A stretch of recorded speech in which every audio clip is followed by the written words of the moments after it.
Hello Taurus, thank you for joining me for your monthly forecast for March. This month begins with the Sun, Mercury and also Neptune gathered in the most sociable, networking and also futuristic part of your scope. So it's possible that you're going to be thinking about some long-term plans as this month unfolds.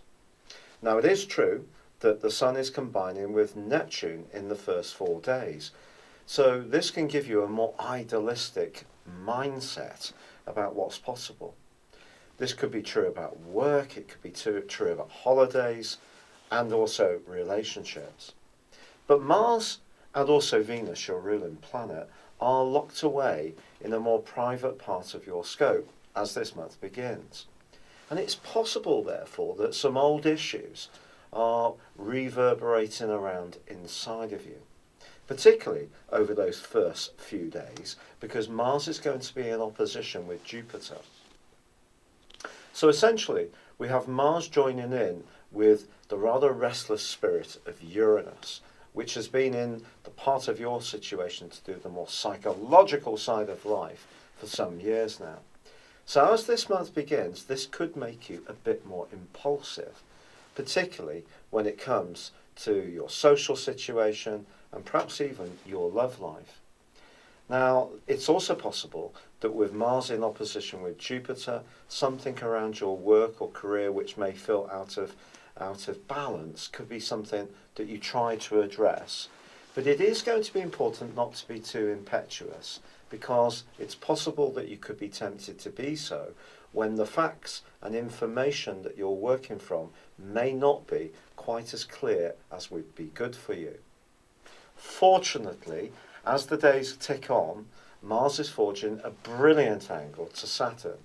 And this is going to help you to do a bit more check-in, do your due diligence on anything important, especially to do with long-term financial planning or business interests.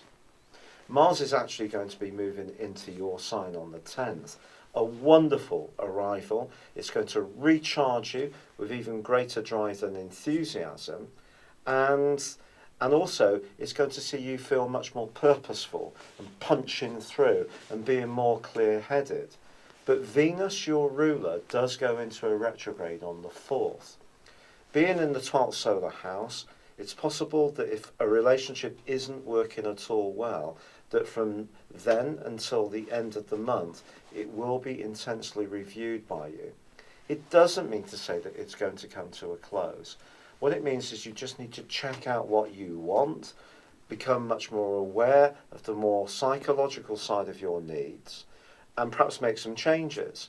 It's also possible for some bulls that you can find yourself thinking about someone from your past in quite an avid way.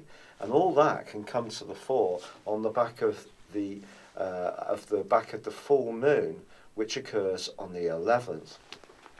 This is a wonderful full moon because in some ways it's going to give you a lot of options. But the thing is, with options, we then need to make choices. And some of yours may be a little bit wavering. What can help you is that this particular full moon does feed into Jupiter. Now, although Jupiter is tracking backwards, it is in the part of your situation to do with your health and your work.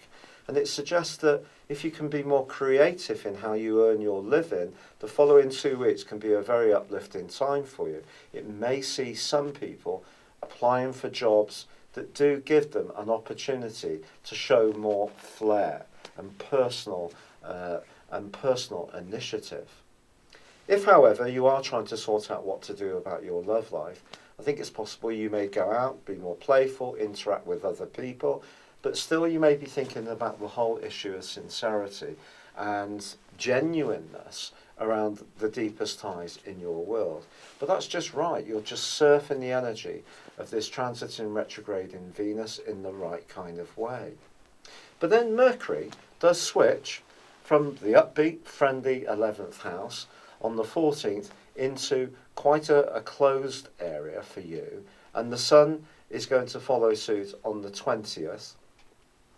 And I think that and the new moon, which occurs on the 28th, is going to give you quite a lot of food for thought. So if you are still a little unsure about what you want to do, take your time.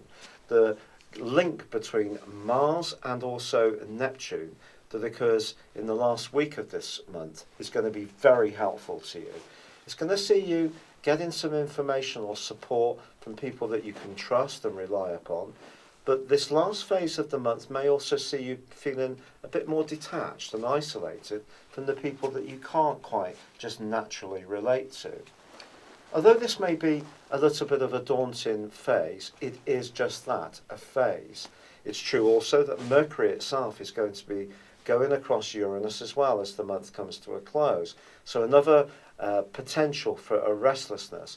This could affect your nervous energy more, and you may end the month almost feeling quite revved up in one sense or quite exhausted in another.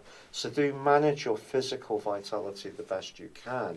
Although Mars is going to be with you, when Mars goes through our own zodiac sign, there can be a tendency for us to almost take on too much and almost overheat our bodies and end up getting flus and bugs and fevers.